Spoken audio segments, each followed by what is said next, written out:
Blog Talk Radio. Are you ready to take a bite out of the competition? Are you looking for ideas to make your business better? Welcome to the Core Business Show with Tim Jacquet, sponsored by Apple Capital Group. At the core of every successful business, you'll find people making a difference. And with each episode of the Core Business Show, we talk with those people, examine those ideas, and explore the strategies that make them special. Now, the host of the Core Business Show, Tim Jacquet. Good morning and welcome to another edition of the Core Business Show. I'm Tim Jacquet, your host. Thank you for joining us this morning. Today we're going to talk about background checks, verification for resumes to protect employers. So if you'd like to join the conversation, feel free to call 347-324-3460. Again, 347-324-3460. Or you can go ahead and send us an email at info@thecorebusinessshow or Twitter us at #thecorebusiness. We're going to take a break for a moment, take a word from our sponsor, and we'll be back in a moment with the program. Thank you for listening. You're listening to the Core Business Show, sponsored by Apple Capital Group. Apple Capital Group in Jacksonville, Florida, is a commercial lender that specializes in asset-based loans, equipment leasing and financing, invoice financing, commercial real estate loans, and asset-based financing in the U.S. and Canada. Apple Capital Group is a direct lender that lends on their private equity investment portfolio. 90% of most loans are decided within 2 hours, and vendor funding within 24 hours after documents are completed, with a one-page application. No slow no's, just a quick decision and a fast yes. To get more information about lending from Apple Capital Group, call 866-611-7457. That's 866-611-7457 to speak with one of our loan specialists. Or visit us right now at applecapitalgroup.com. Welcome back to the Core. Once again, here's Tim Jacquet. Once again, welcome back. We'll talk about background check. For an employer, it's really essential that you do a background check on any employee that you hire. Verify the resume, verify the back, and maybe do a couple of interviews with the person to see if it's going to really be a good fit for your personality, your company, and really your business, because it makes a world of difference. Let me tell you kind of a couple of scenarios that we've had before I dive into that. It costs you money, it costs you time, it costs you more than you really realize not hiring the right person for your particular job. We can go across the board of some horror stories. Someone who looks good on paper, who's not really what appears to be on paper. Someone that comes in that is super talented but has a world of issues. Some people who are very talented or almost schizophrenic because if they can't get what they want, they quit or cause you havoc. You really need to identify this in the first 90 days. If in the first 90 days, if they're not there, let them go, period. Stop giving warnings, stop giving all this other stuff, say, hey, it's not working out. But make sure when you make that announcement that you decide before you even call them in is to cut everything off, access to everything. When you meet with them, it's over. You don't give them opportunity to do anything. You can clear out your desk. You have about 5 or 10 minutes, and that's it. Also, in order to keep this, tell them to keep their space really neutral, not a whole bunch of stuff all over the place. I want them to focus on their job for the first 90 days. So, maybe we'll bring a family portrait, maybe a couple of things there so they don't have so much to take. And, you maybe just announce to your staff, say, hey, it's not working out and we have to part ways or something. And just do it in a courteous way. Don't do it in a hateful way. Do it very courteous. It's better off for you get them to see what the problem is at the very beginning than versus to drag it out. This is if you're a manager, if you're a business owner, you're working in human resources, hiring people is a process. And you're necessarily not going to get all the information out of the interview or two. You only get it when they're actually there.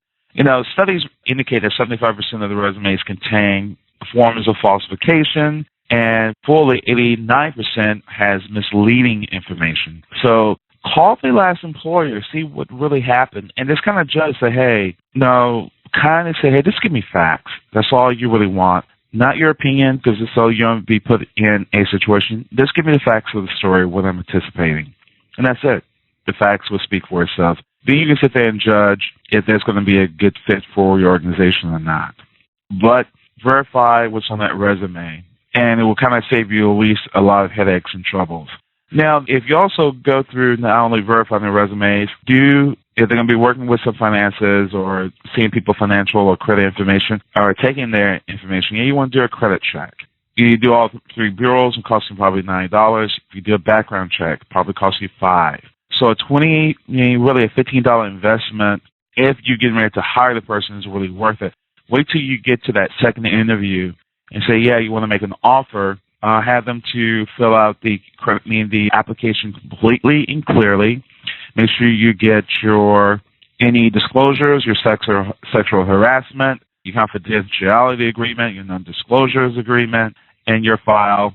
Make sure you get a copy of their driver's license, get a copy of their Social Security card. I also have them to fill out an I-9 to verify for INS that they're a legal citizen in the United States. At least you have all this information. Also, even direct deposit, I would say give out direct deposit information than versus giving out a hand check for all types of reasons. Leaving a check, and make sure your checking account is just for payrolls, not a catch-all. Here's the problem with today's technology. Most people won't check to see if they're an issue until something really happens. So you really don't know what's going on.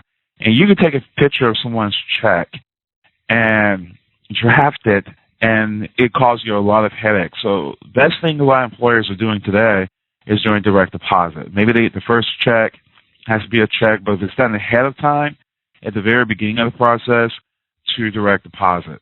And just calculate a part of your cost in doing business for the employee.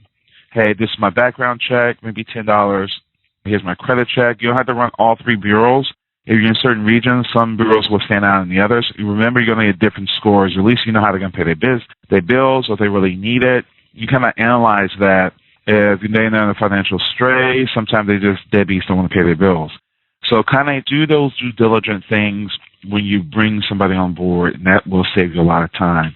2 articles that is on blog.apple Capital Group you can kind of take a look at, kind of give you a sense of measurement about background check, called Background Checks and Verification of Resumes to Protect Employers, and one is just simply called Background Checks.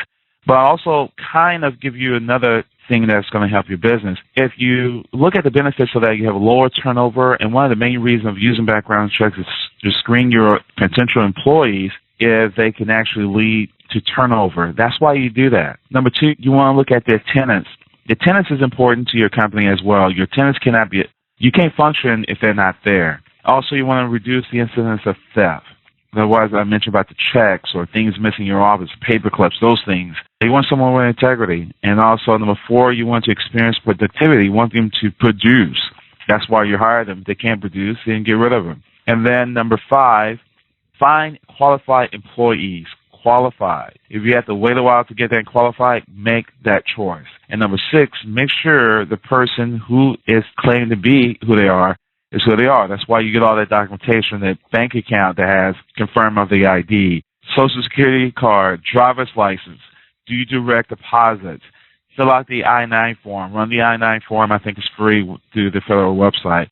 But get those things in to help protect you, help protect your business, and you know exactly who you're actually dealing with. And in 90 days, if they don't produce, let them go. If they don't produce at the very beginning, let them go. This part ways friendly is nothing you really can do. Say, hey, I'm going to eliminate the position. And you might want to eliminate the position. You might want to focus on another position. Say, hey, we have to eliminate this position. If it's sales, they understand they can find a sales job. Secretary, hey, I had to cut back. I had to double up for a while because of cash flow, and have someone to do that job for the time being, or you do part of that job for the time being, or give some additional bonuses to make up that difference for the additional employee until you find the person that really works. That's my advice to you. Again, take a look at those 2 articles on blog.apple Capital Group. Thank you for listening. I'm Tim Jacquet, your host. Have a great day. Thank you for listening to the Core Business Show with Tim Jacquet. For more information about equipment financing and asset-based loans, visit our website, applecapitalgroup.com. That's applecapitalgroup.com. Or call us at 866-611-7457. We hope you'll join us for our next episode. And remember, you can always get to the core via iTunes. You'll find all our previous episodes there. And thanks again for listening to the Core Business Show with Tim Jacquet.